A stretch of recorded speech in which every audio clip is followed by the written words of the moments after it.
I start today by focusing you in on the state of the church in 2026.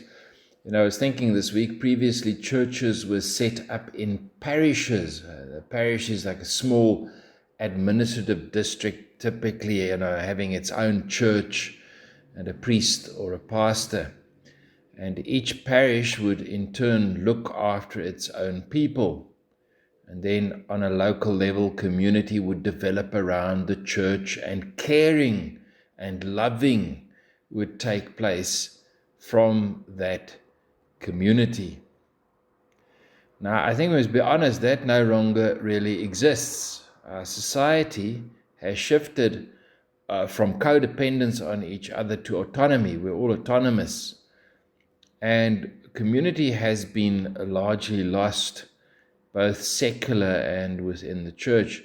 Church life is now more related to what an individual wants personally from the church than what his community wants from the church. So church in the Western world finds itself at this present moment a bit lost as to purpose and direction and focus. There is, in other words, in our generation, a new kind of bondage, a stranglehold on church life and meaning and purpose. It has come because of the failure of the church to do what Christ asked. There's been a great cooling down. If you take what the Gospels say, what Christ expects, and what we do as church, these two things are vastly removed from each other. And it has also come, this stranglehold, from a society that aggressively promotes self above community, and we are all part of that society. And so the church is really in a very, very difficult position. I don't know if you knew that, but it really is. What we need now are men and women full of faith, action, and courage to redefine who we are as church within our present circumstances. You see, every generation faces its own crisis, doesn't it? But we need men and women who redefine us within this crisis, within the stranglehold. And I tell you, it can come from the establishment, but I doubt it will come from the establishment, from the pastors and the reverends and the rest. It'll have to come from those who are unexpected, I suspect. It'll have to come from new thinking and from deeply, deeply connected hearts to God. Now, our passage today is one of the most unusual and striking stories that you find in the book of Judges, and it links to my concern about the church, I'll say at the end.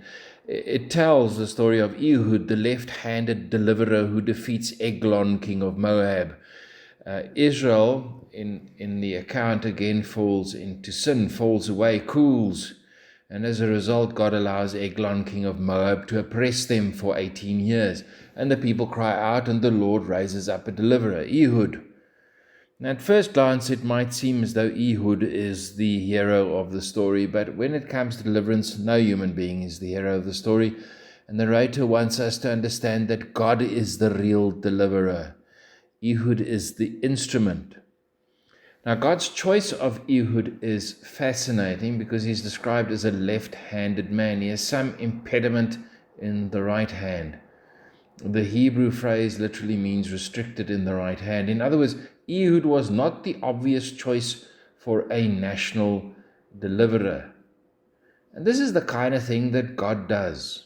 He chooses those who we don't expect. Like Moses stutters and fears speaking.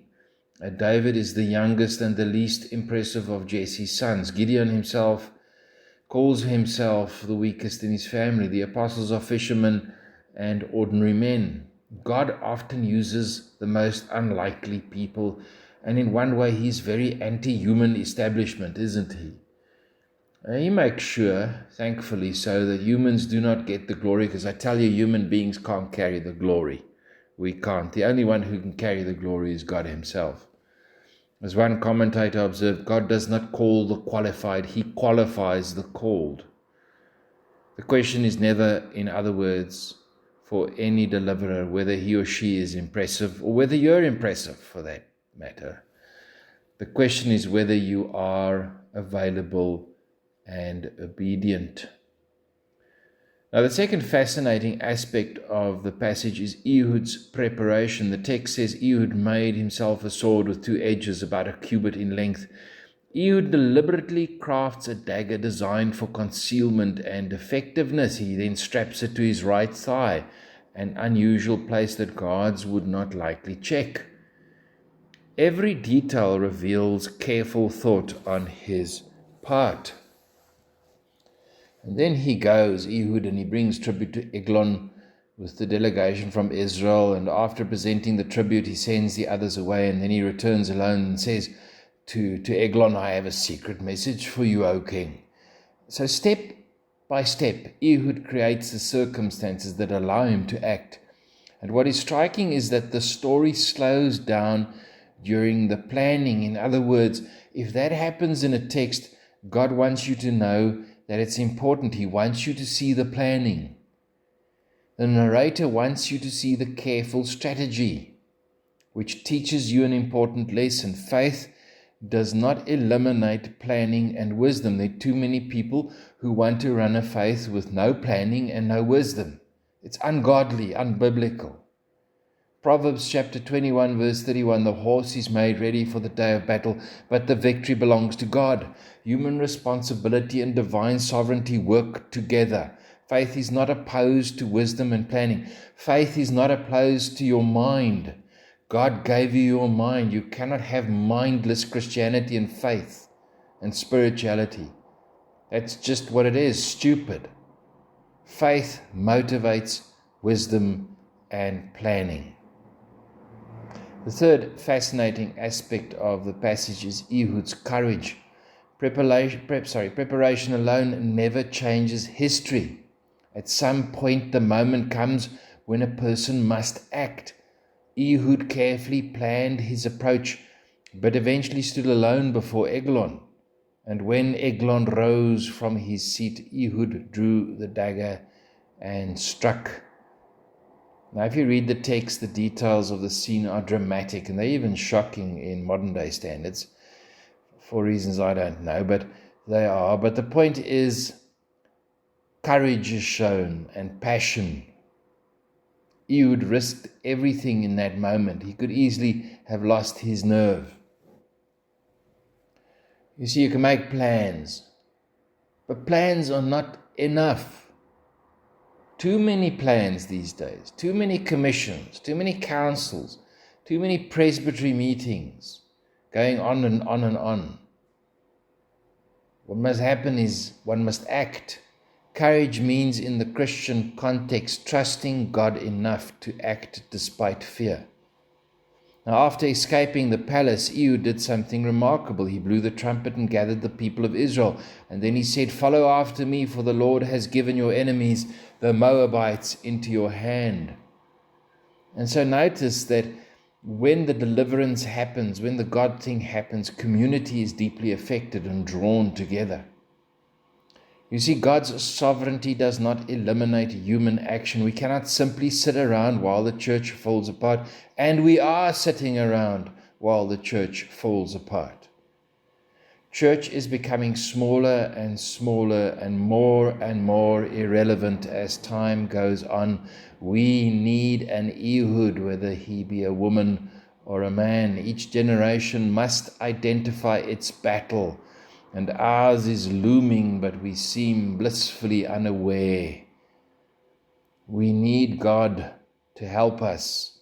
We need God to raise up some kind of Ehud so that we may be liberated from the present stranglehold. I close. Ehud is a deliverer, but he is not the final deliverer. His story points us forward to someone who is greater. So even though we have our modern day generational issues, we must never forget that we have already the final deliverer, Christ. The rest that Ehud brought lasted 80 years. The rest that Christ brings is eternal and cannot be taken from us. But may we sense the urgency of the hour, because we have been entrusted with the gospel, and our generation must also be faithful. And may we call out to God that we be changed, that we be like Ehud. May our personal lives show wisdom, planning, mindfulness, action, courage, and passion.